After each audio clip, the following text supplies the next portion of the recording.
दया दृष्टि करिनाशिये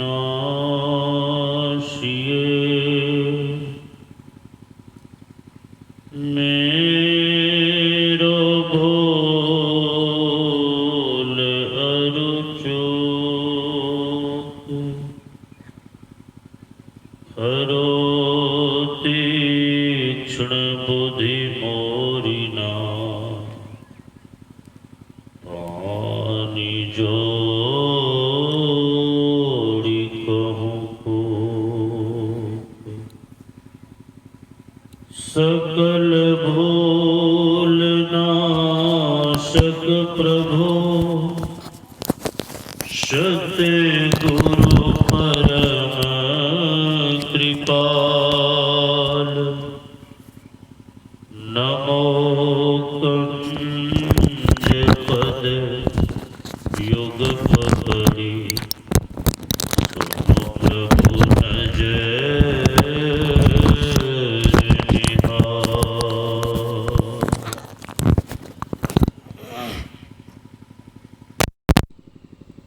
हम लोग सभी को एक बार उच्च स्वर में परमाराध्य सद्गुरु महाराज की जय जयकार करें ताकि हम सबों का अंतःकरण पवित्र हो जाए और वातावरण बिल्कुल शांत हो जाए।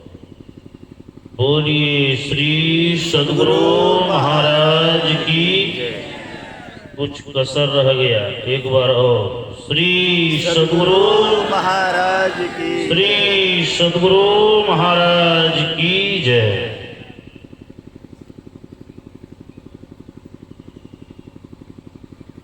परमाराध्य सद्गुरु महाराज के परम पावन श्री चरणों में अनंत बार नमन। मंचासीन परम पूजनीय गुरुजन, सत्संग प्रेमी महान भाव, माताओं एवं बहनों,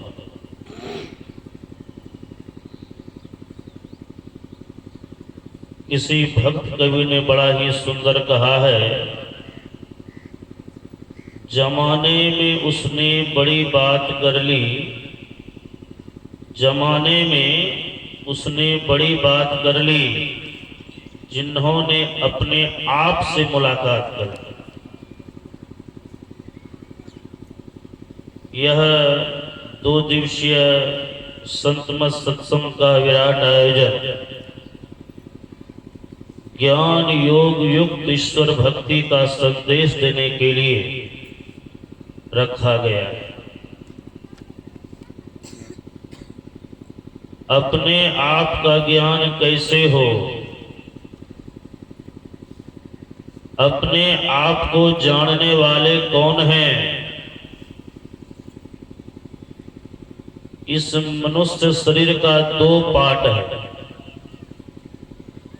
पहला है पिंड, दूसरा है ब्रह्मांड। जो पिंड से ब्रह्मांड की ओर जाने की तैयारी करते हैं, जो अंधकार से प्रकाश में जाने का रास्ता संत सद्गुरु के बताए हुए युक्ति के माध्यम से खोजते हैं, इसी को अपना ज्ञान कहा जाता है, अपने आप को जानना। मनुष्य के अलावे जितने भी पेड़ पौधे होते हैं, सबों का जड़ नीचे होता है, मनुष्य का जड़ ऊपर होता है। वृक्ष के जड़ में जब पानी डाला जाता है तो वृक्ष हरा भरा हो जाता है। ये मनुष्य का जो जड़ है, इसके अंदर में संपूर्ण ज्ञान भरा हुआ है। आज हम लोग इस संसार में कहते हैं कि विज्ञान का युग आ गया है। वैज्ञानिक युग आज ही नहीं, बहुत दिनों से चला रहा है। जो भी चीज हम पहले देखते थे, सुनते थे, अब भी जो देख रहे हैं, सुन रहे हैं और आगे भी जो देखेंगे, सुनेंगे, ये वो भी इस मनुष्य के खोपड़ी की ही उपज होगी। इस मनुष्य के ब्रह्मांड में इतना ज्ञान भरा हुआ है, इतना ज्ञान भरा हुआ है, ज्ञान का पता लगाते लगाते, खोज करते करते मनुष्य इस संसार से विदा हो जाता है, लेकिन ज्ञान का अंत नहीं कर पाता। और इसी मनुष्य के ब्रह्मांड में दैहिक, दैविक, भौतिक तापों को नाश करने का ज्ञान है। इसी मनुष्य के ब्रह्मांड में अंधकार से प्रकाश में जाने का रास्ता है। इसी मनुष्य शरीर के अंदर में 9 द्वार से निकलकर 10वें द्वार में जाने का रास्ता है। अपने आप का ज्ञान कैसे होगा? हम लोग तो जो बहिर्मुखी वृत्ति के मानव हैं, जो सगुण भक्ति के उपासक हैं, वे तो मठ, मंदिर, तीर्थ स्थल या बाहरी कर्मकांड के आधार पर भक्ति करके ही परमात्मा को प्राप्त करना चाहते हैं, जो कि कभी होने वाला नहीं। हमारे परमाराध्य सदगुरु महाराज ने कहा है, सबका ईश्वर एक है और ईश्वर की प्राप्ति का रास्ता भी एक है, अनेक नहीं, एक है। तो ईश्वर प्राप्ति का रास्ता एक है, वह भी अपने अंदर में है। तो ईश्वर प्राप्ति का रास्ता हम सर्वसाधारण मनुष्य बिना सदगुरु के युक्ति का नहीं जान सकते।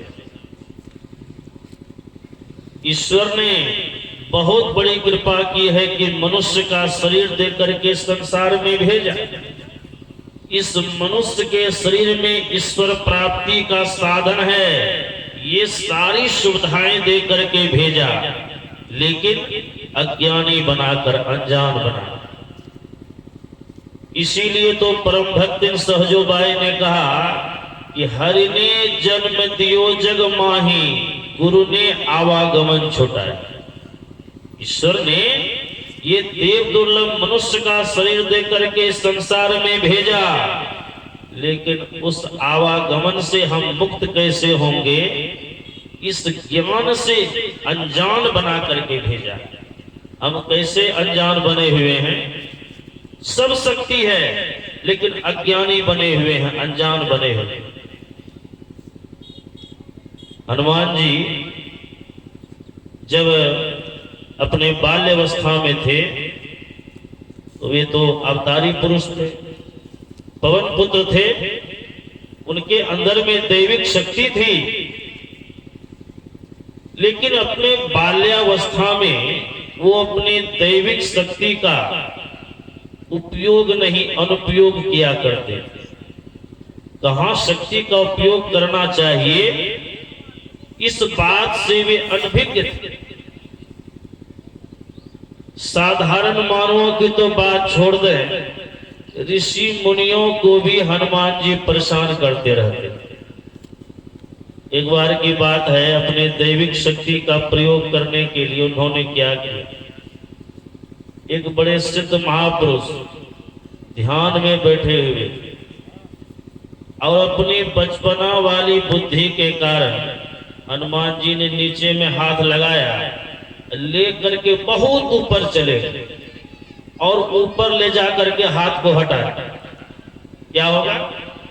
महात्मा जी इतने जोर से नीचे गिरे, इतने जोर से नीचे गिरे कि महात्मा जी का ध्यान ही टूट गया।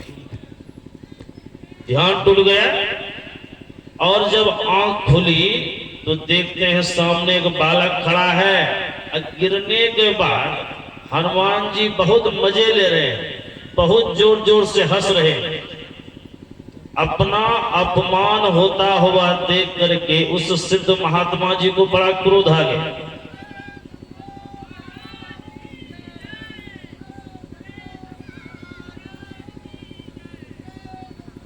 एक लाइन में खत्म कर दिया, एक लाइन में खत्म कर दिया, एक लाइन में खत्म कर दिया, एक लाइन पहले खत्म कर दिया।